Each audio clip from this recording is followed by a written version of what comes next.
राधे राधे सभी को। तो आज मैं आपको इस वीडियो में बताऊंगी कि भक्ति की दिनचर्या कैसी होनी चाहिए। गृहस्थ में रहकर हम अपनी भक्ति को कैसे मैनेज करें, कैसे काम करें, कैसे, क्योंकि लेडीजों की यही प्रॉब्लम होती है, यार काम पड़ा है कैसे करें कैसे करें। तो आइए बताती हूँ कैसे अपनी भक्ति को मैनेज करना है। तो वीडियो स्टार्ट करते हैं। आइए, तो मैं सबसे पहले यही मेरा डेली का रूटीन होता है, चाहे मैं वीडियो डालूं या ना डालूं। सबसे पहले मैं उठती हूँ, 5 बजे उठ जाती हूँ। और जब मुझे ब्रह्म मुहूर्त वाली वीडियो बनानी होती है तो फिर मैं 4 बजे उठ जाती हूँ। लेकिन अब मैं 5 बजे उठ चुकी हूँ और मैंने हथेली दर्शन कर लिया है। अपने पितरों को, अपने देवी देवताओं को मैंने अच्छे से प्रणाम कर लिया है, क्योंकि ये हमें हमेशा करना चाहिए, क्योंकि वो भी हमारे दही देवता हैं और हमें उनसे ही मतलब कांटेक्ट रखना है। उसके बाद धरती माता को भी मैंने प्रणाम कर लिया है। फिर सीधे आ जाती हूँ मैं रसोई में। रसोई में मैं थोड़ा-सा गर्म पानी पीती हूँ, क्योंकि इससे पेट बहुत फ्रेश रहता है और मुझे थोड़ा-सा थायराइड है, तो उसमें गर्म पानी ज़्यादा अच्छा रहता है। तो थोड़ी देर बैठ के मैं गर्म पानी पीती हूँ। फिर मैं ये देखती हूँ काम के अनुसार कि काम ज़्यादा है तो मैं फिर टहलना-वहलना टाल मार देती हूँ। उसके बाद मैंने कहा चलो काम में ही लग जाते हैं, तो मैंने मम्मी-पापा की चाय बना दी है। सुबह-सुबह वो लोग चाय पीते हैं और उसके बाद मैंने धो दिए हैं कपड़े। भाई मैं 6 बजे ही कपड़े धो देती हूँ, क्योंकि हमारे यहाँ पर पानी नहीं आता है। 8 बजे पानी चला जाएगा। तो फिर कपड़े धोने के बाद क्या था, फिर मैंने स्नान कर लिया है और काम मैं बाद में करूँगी। स्नान वगैरह कर लिया है और पापा ड्यूटी वगैरह चले गए हैं, उनकी रोटी उन्हें दे दी है बनाकर। फिर सबसे पहला जो मेरा काम होता है स्नान के बाद, वो होता है तुलसी मैया जी की पूजा आरती, यानी कि वृंदा सखी की पूजन पूजन। तो फिर मैं क्या था, आ गई हूँ उनके पास और मैंने सूर्य देवता को जल दे दिया है। सूर्य देवता को जल डालते समय उसमें थोड़े से चावल डालिएगा और काले तिल जरूर डालिएगा। कबूतरों ने बुरा ही हाल कर रखा है, कबूतर आ जाते हैं और वृंदा सखी की चुन्नी वगैरह को इधर उधर कर देते हैं। तो उनको मैंने अच्छे से उड़ा दिया है और वृंदा सखी को जल समर्पित कर दिया है। ज्यादा जल नहीं देती हूँ, क्योंकि ठंड है, उन्हें ठंड लग जाएगी, तो इस वजह से थोड़ा थोड़ा ही जल में देती हूँ। फिर मैंने सूर्य देव को भी अर्घ दे दिया है और उनकी परिक्रमा साथ में कर ली है। परिक्रमा करनी भी बहुत जरूरी होती है। तुलसी मैया की जोत लगाने से पहले उसमें मैंने काले तिल डाल दिए हैं, आप भी जरूर डालिएगा। और तुलसी मैया की जो जोत है वो घी की लगती है। तो सबसे पहले मैं वृंदा सखी की पूजा आरती करती हूँ, उसके बाद ही अपने कान्हा जी के पास जाती हूँ। तो इस तरीके से मैंने उनकी जोत लगा दी है, उनकी कर ली है पूजा आरती। और दीवा जो होता है उसको हमेशा पुराना ही रखा जाता है। मतलब ये नहीं है कि नया दीवा ले लिया, नहीं, जितना दीवा पुराना होगा उतनी ही उसमें पावर होगी, पॉजिटिविटी ज्यादा होगी। तो इस तरीके से मैंने उनकी पूजा आरती कर ली है। बेलपत्र भी है यहाँ पे और शमी का पेड़ भी है, मतलब यहाँ पे ही बालकनी के पास, यहाँ पर कोई नहीं आता जाता है, तो हम अच्छे से यहीं पे सारे पेड़ जो पूजा पाठ के पेड़ हैं वो लगा रखे हैं। और फिर मैंने वृंदा सखी की भी परिक्रमा कर ली है, जो कि हमें करनी चाहिए। मैं इसी तरीके से परिक्रमा करती हूँ, क्योंकि वहां पर स्पेस नहीं है, जगह नहीं है, तो इसी तरीके से घूमकर मैं उनकी परिक्रमा कर लेती हूँ। तो फिर मैं आ गई हूँ मंदिर में। मैंने अपने मंदिर को थोड़ा सा साफ कर लिया है। मेरा ये डेली का काम है, पहले मैं अपने मंदिर को थोड़ा साफ सुथरा करती हूँ, तब जाके कोई पूजा अर्चना करूंगी। क्योंकि कान्हा जी हैं, बहुत फैला देते हैं शाम के टाइम, मतलब मंदिर को, कहीं कुछ पड़ा है कहीं कुछ पड़ा है, तो वो चीज सारी साफ करनी पड़ती हैं। तो इस तरीके से मूर्ति वगैरह को सबको साफ कर दिया है और सबको टीका भी लगा दिया है। उसके बाद फिर मैंने भी तिलक धारण कर लिया है। सबको टीका लगाने के बाद फिर मैं आ गई हूँ कान्हा जी का स्नान का जल लेकर, क्योंकि सारे काम मैंने खत्म कर लिए हैं। अब कान्हा जी की बारी है स्नान की, उन्हें उठाने की, उनको तैयार करने की। तो मैं आ गई हूँ उनके पास। मंदिर की साफ सफाई तो मैंने पहले ही कर ली थी। और फिर अभी तो मतलब सर्दी है, 5 बजे उठती हूँ, गर्मियों में और जल्दी उठ जाती हूँ। और सर्दियों में भी तो मैं जल्दी ही उठ रही थी, क्योंकि ये ब्रह्मचर्य वाली वीडियोस जो मैं बना रही थी। तो उसके बाद मैंने अपने कान्हा जी को घंटी बजाकर उठा दिया है। हमको ऐसे ही अपने कान्हा जी को उठाना चाहिए, एकदम से उन्हें नहीं उठाना चाहिए। वो नन्हे से बाल गोपाल हैं, कहीं डर ना जाए इस वजह से। तो पहले उन्हें पद गायन सुनाइए, राधा नाम जाप सुनाइए अगर आपको कुछ नहीं आता है तो। और इस वजह उस तरीके से फिर उन्हें उठाइए और अच्छे से बिठा दीजिए। देखिए, जैसा मैं अपना खुद का रूटीन करती हूँ, वैसा ही मैं अपने कान्हा जी का करती हूँ। मैं सुबह सुबह उन्हें जल आचमन करवाती हूँ खाली पेट, क्योंकि खाली पेट ही मैं गर्म पानी पीती हूँ। और मैंने उनकी नजर उतार ली है, क्योंकि मेरी ही नजर उनको लग जाती है। और फिर क्या था, फिर मैंने उन्हें जल पिलाया है। आप देख सकते हो, इस तरीके से जल आचमन बोलते हैं इसको। सुबह सुबह ये जरूर पीते हैं। और फिर मैंने इनका बिस्तर फोल्ड कर दिया है और ये भाग कर मेरी गोदी में आ बैठे हैं, जो कि डेली बैठते हैं। गोद में आकर बैठ जाएंगे जैसे कोई बच्चा बैठ जाता है ना, वैसे। और फिर आप थाली में या तो फिर यंत्र बना लीजिए, श्री यंत्र होता है या फिर कमल यंत्र होता है, या फिर स्वास्तिक बना सकते हो या फिर ओम बना सकते हो, जो भी आपका मन करे आप वो बना लीजिए, लेकिन जरूर बनाइएगा। और जैसे कि आप ये पूजा पाठ जो कर रहे हो, इसको करते समय आपको या तो राधा नाम जाप करना है या फिर ओम नमो भगवते वासुदेवाय, इस चीज का जाप करना है। लेकिन जाप करते रहना है। जाप करते करते ही आप ये पूजा कंटिन्यू कीजिए। ये नहीं है कि आप पूजा कर रहे हो और बातें किसी और से कर रहे हो, उस चीज का फिर कोई फायदा नहीं है। तो इस तरीके से आपको नाम जाप करते रहना है। और तुलसी जल में तुलसी डालना बिल्कुल भी ना भूलिएगा। और कान्हा जी का जो जल है वो पता है मैं कैसे बनाती हूँ? जैसे कि सबसे पहले मैं एक ढक्कन गंगा जल डालती हूँ, उसमें जल डालती हूँ, जल में गंगा जल नहीं डालती हूँ। तो इस तरीके से मैं पूजा अर्चना उनकी करती हूँ। तो इस तरीके से मैंने उनका जल तैयार कर लिया है।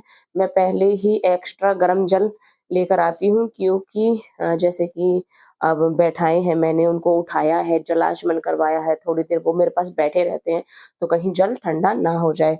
तो इस तरीके से मैं फिर उनको गर्म जल ही लेकर आती हूँ, फिर नॉर्मल हो जाता है आते समय उन रखे रखे। तो इस तरीके से मैंने उनको स्नान करा दिया। सबसे पहले स्नान कराने से पहले उनके पैरों पर हमें पानी डालना चाहिए, सिर पर बिल्कुल नहीं डालना चाहिए।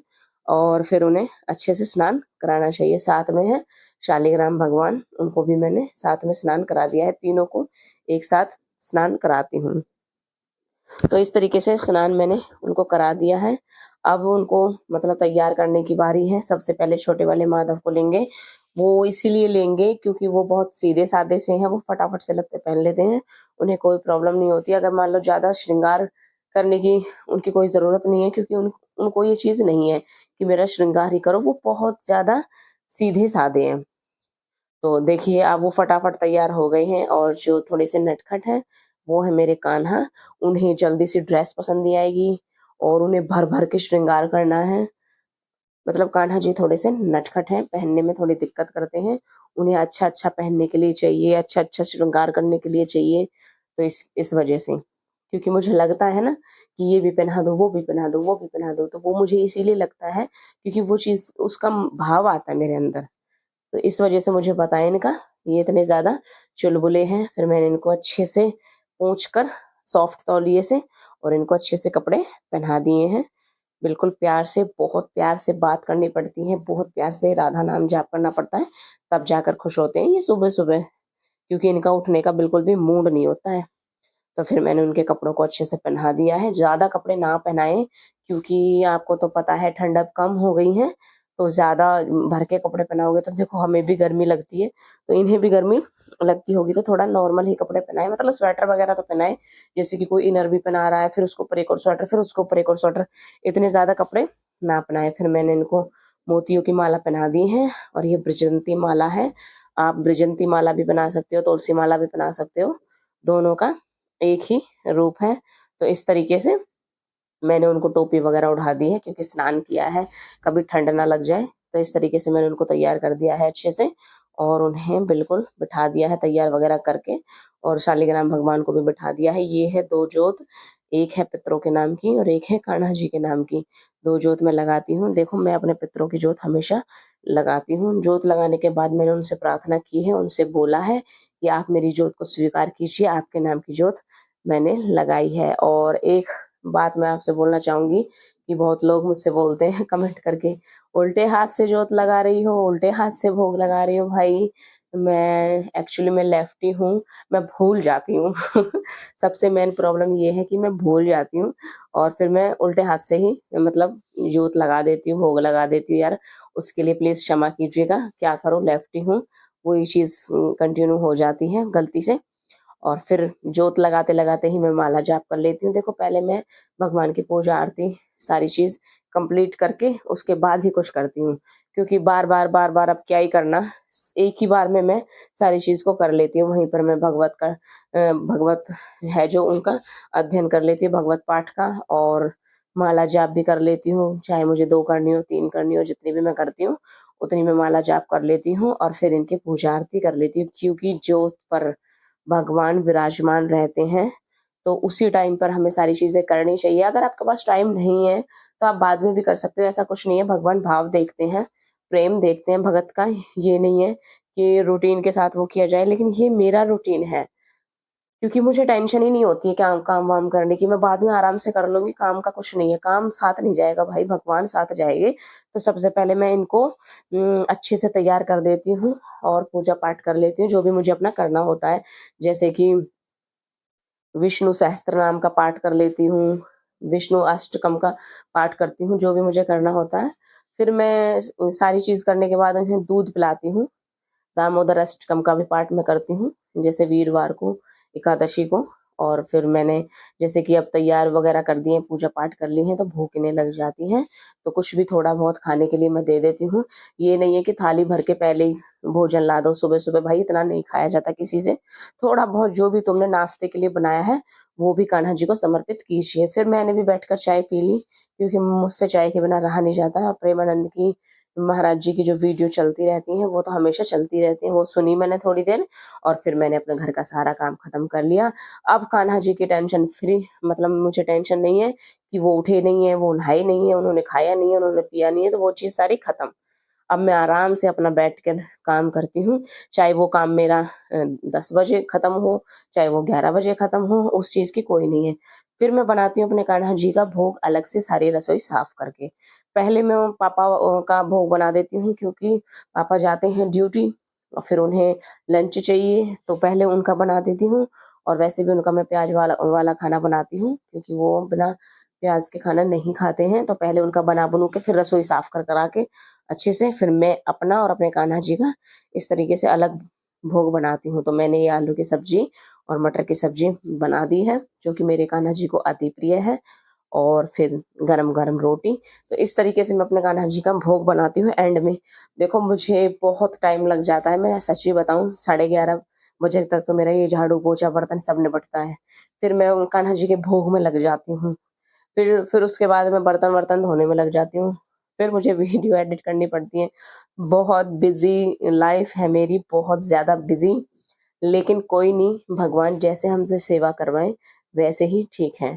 शरीर जितना काम करेगा उतना ही अच्छा रहेगा। और मैंने अपने कान्हा जी के लिए गरम गरम छोटी छोटी सी रोटियां बना दी हैं। बहुत सुकून मिलता है अपने कान्हा जी को का भोग बनाने में, उन्हें भोग खिलाने में।